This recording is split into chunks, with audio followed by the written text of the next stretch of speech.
Welcome to episode 63 of our ComfyUI tutorial series. API nodes in ComfyUI are special nodes that let you connect your workflow to outside AI services like OpenAI, Stability AI, or other model providers through their APIs. Instead of running everything locally on your computer, you can send a request to those services, get back the generated image, text, or data, and then continue working with it inside ComfyUI just like any other node. Basically, they act as bridges between ComfyUI and external AI models you don't have installed locally. Advantages: API nodes give you access to powerful models like GPT-5, Flux Pro, or Nano Banana without needing downloads or high-end hardware, and they are always up to date. Disadvantages: they require internet and paid keys, can be slower, cost money over time, and offer less control compared to running models locally. Let's go to the ComfyUI menu and choose Settings. Here we have an option called User that we can click, and now it lets us sign in or sign up for a ComfyUI account. So let's click on the button, and now you can sign in with email or other options, or click Sign Up to create an account. For me, it's easier to just sign up with Google, so I will do that. Now you can see I am logged in because there is a logout option. Let's close this window. And now on the top right we have an icon with more options. As you probably know, most APIs that use paid models need credits. I already had some credits here, but let's click Top Up to get more credits so we can test different models. I think I will choose $10 for now, and then click the Buy Now button. You can pay with a card or with Google Pay. Click Pay, and after a few seconds you should get a message saying the purchase was successful. Now I can go back to ComfyUI, and if I go to User, you can see I have those $10 extra added to my credits. If you click on User Settings, you are back in the menu where you can log out. Let's see how we can spend some of those credits. If you go to Browser Templates, ComfyUI already offers a lot of templates for API nodes. For example, it has image generation workflows, video workflows, a few for 3D, some for audio, and some for LLMs like ChatGPT and Gemini. But I will show you the ones I use most often, since they are cheaper, because some models like video generation cost quite a lot. If we go to the comfy.org website, on the top we have a Resources menu, and from there we can click on Docs. If we scroll down to Tutorials, there is one option for API nodes, and if we click on the arrow, we can find the pricing option. Here you can see how much it costs to use each of those models. As you can see, there are paid models like Flux Pro, which wasn't released for free since we only got Flux Dev. Some models are from ByteDance for image and video. Kling AI also has many models for image and video, and most of the popular paid models can probably be found here. You just need to decide which ones are most useful for your work and worth the money.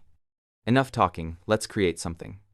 If you click on the plus sign at the top, you can create a new blank workflow, and with X you can close it.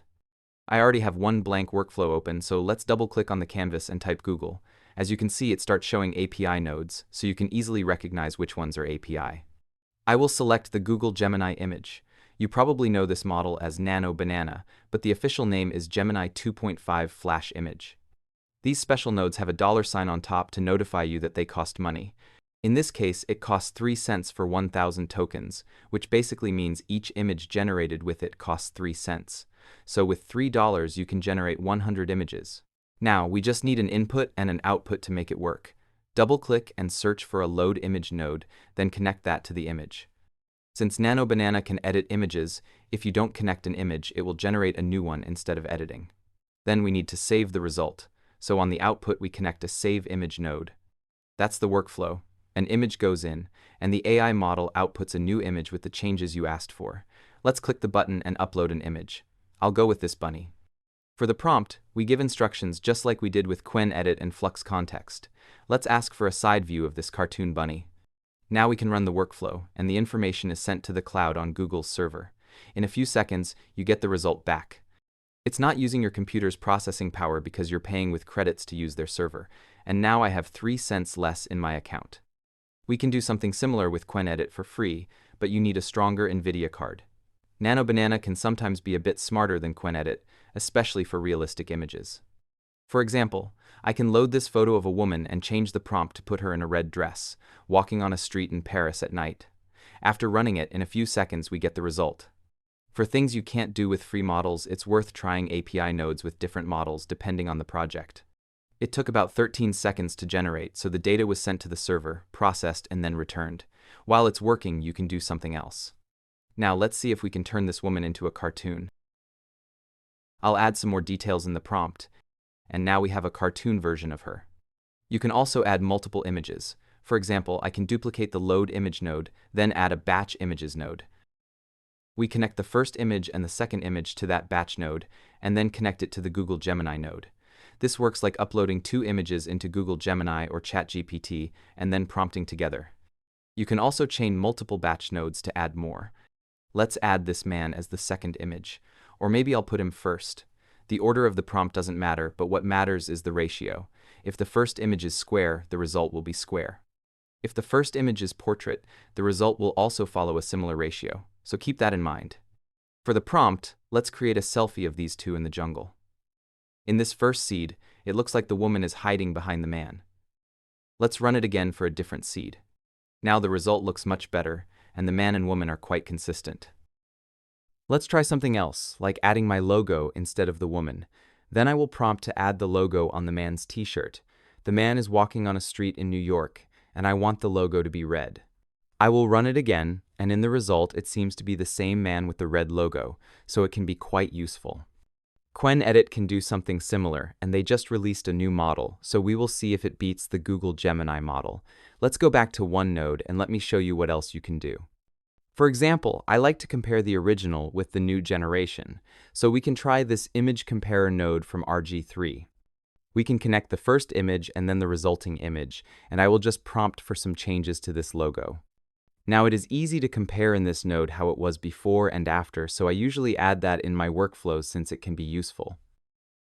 Let's test some more workflows that you can find on my Discord server for free. So let's test first this text-to-image workflow for Nano Banana. If we don't add an image as input, we can generate images using only text. I added a prompt here, and when I click Run, in 10 to 15 seconds we get this image.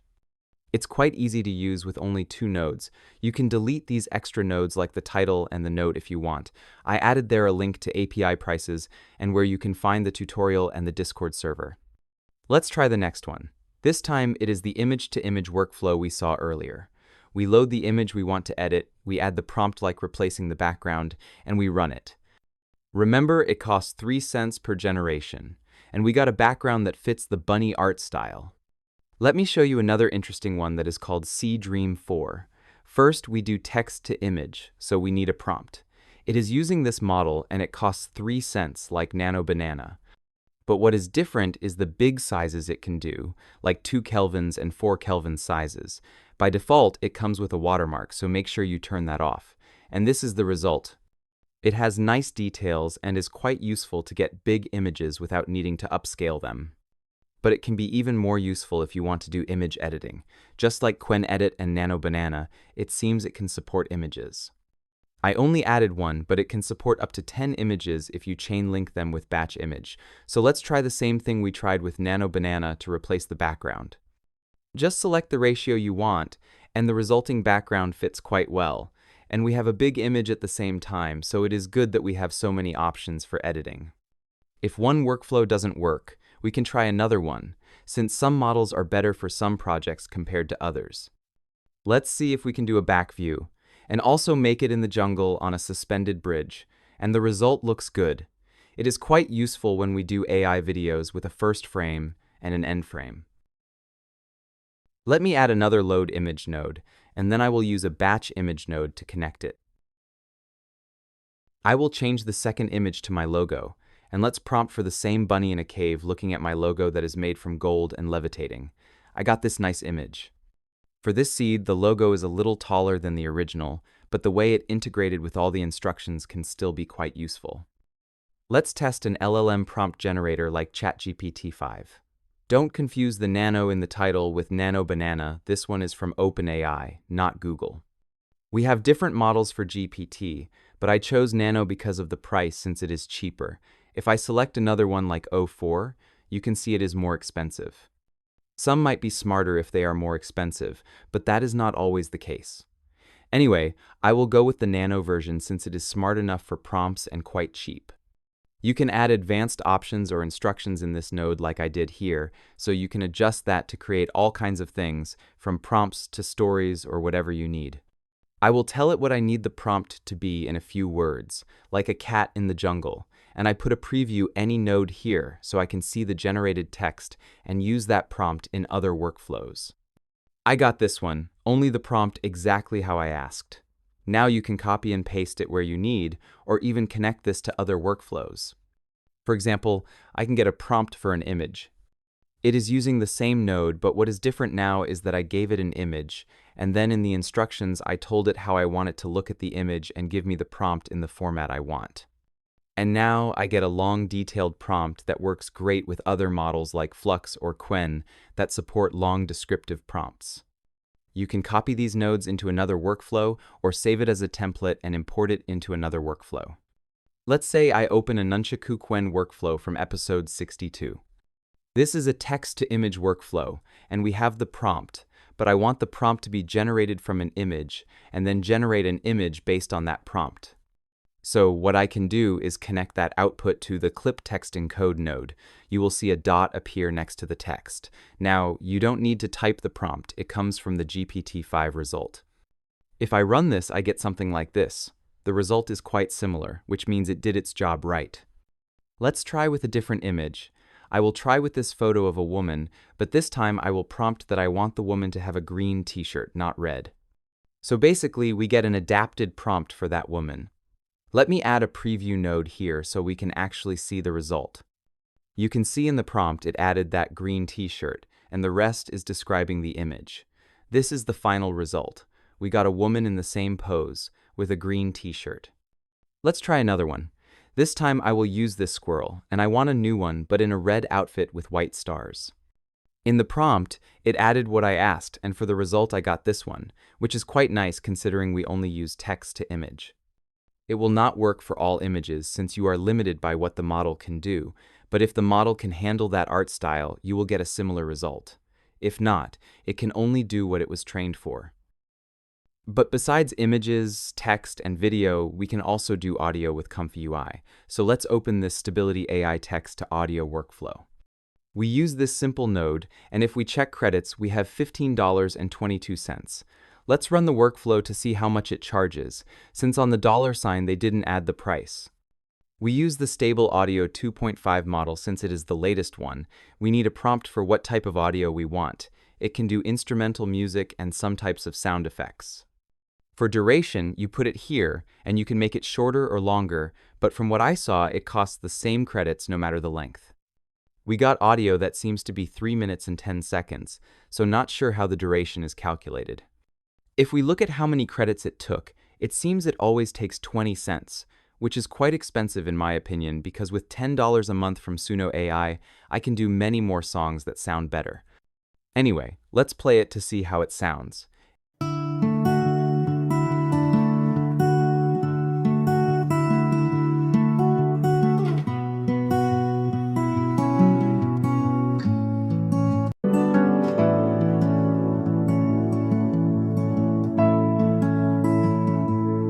It is not bad, but it is not always great. It can still have some glitches sometimes, and it depends on the prompt.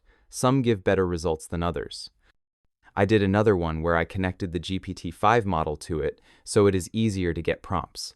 For GPT advanced settings, I use these instructions, and now I give a simple prompt of what I want. When I run it, I should get an optimized prompt for it. You can see here what it generated, and the final audio sounded like this.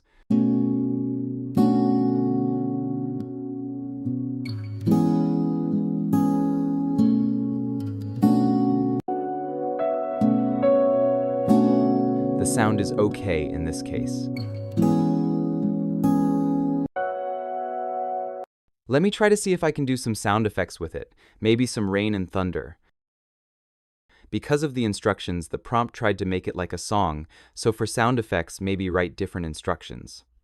But let's see how it works.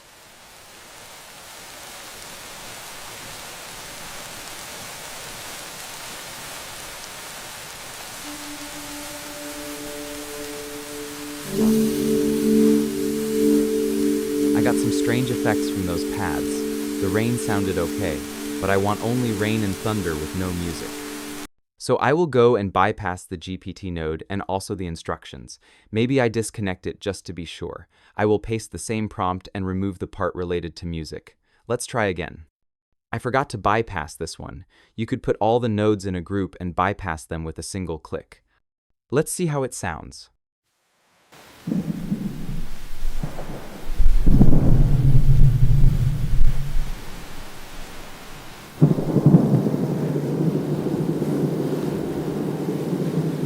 I got some rain and thunder, so it might be useful in some cases even if it is not always perfect.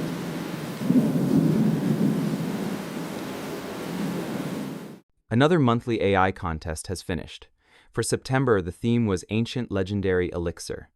For the prizes, I included some pixaroma merchandise, some roles on Discord, and a month of access to the Legends channel. It is not much, but it is what I can afford for now. We had quite a few interesting entries, and I am glad to see so many participants. It is a fun way to put into practice what you have learned from working with AI. We had 7 finalists that were selected by me and some moderators, even though it was hard to choose. We put all the finalists up for public vote, and one day later we had our winners. The first place was won by this image created by the user ASD. The second place was won by the user Desi with this image. And the third place was won by the user Shambik, so the majority decided that these should be the winners. We also had a bonus winner this month, the user Nightcore, with this work that was quite interesting. I will show you a few more of the entries in a minute. But first, I want to thank the Legends and everyone else who subscribed to the membership and supports this channel, and don't forget to leave a like and a comment. It is free and it helps my channel so I can do more tutorials for you. Don't forget to check Discord for workflows and discussions about ComfyUI and AI. I leave you now with more entries from the contest. Have a nice day.